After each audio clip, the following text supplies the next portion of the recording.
Karibu tena katika kurasa yetu pendwa ya Mr. Jose Mwalimu, na leo tupo katika kile kipindi cha Love Connect, kipindi maalum ambacho tunakutanisha wewe ambaye una nia ya kuingia katika ndoa na unahitaji upate mtu sahihi wa kuweza kuingia naye. Basi leo katika Love Connect nakuletea binti huyu hapa.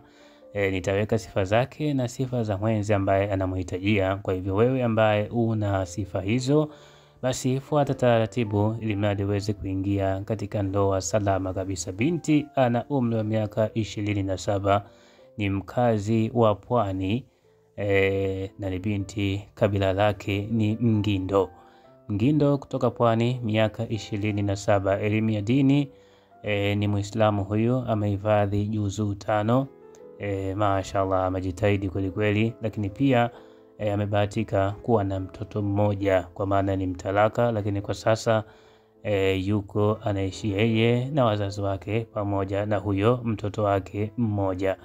Binti huyu kazi yake au anajishughulisha na ujasiriamali wa kawaida tu, anajipatia riziki yake halali. Kwa hivyo wewe kaka ambaye una umri kuanzia miaka 30 hadi 40, basi binti huyu yuko tayari kabisa. Na sifa nyingine, uwe mkazi wa Pwani au Dar es Salaam na mikoa ya karibu.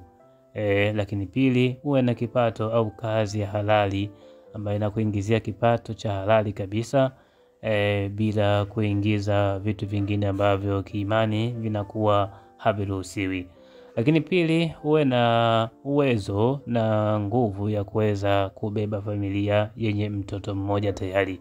Kwa hivyo wewe baba ambaye una mtoto mmoja au wawili, basi unahitaji mke wa namna hii, mnachanganya familia pale na kila kitu kinakuwa sawa kabisa. Kwa hivyo utaratibu wetu ni ule. Kwa wewe ambaye una vigezo hivyo ambavyo nimevitaja hapo, njoo WhatsApp kupitia namba hizo ambazo zinaonekana. Hizo namba ni za kwangu mimi admini ninayeongea hapa. Ukija njoo sema namhitajia binti wa Pwani, miaka 27, then nitakupatia utaratibu wa namna ambavyo unaweza ukaunganishwa. Lengo ni kuingia katika ndoa, na ni kuhakikishia kwamba kama unakuja kwa lengo la kupata binti ili mradi uweze kufanya naye uzinifu, basi ndugu yangu, hii njia itakuwa ni ngumu kwa upande wako, kwa sababu hatua zinazofuata kuanzia kwenye uchumba wako kumuona binti hadi ndoa inapita ni zile hatua ambazo zimeelekezwa katika misingi ya dini ya Kiislamu.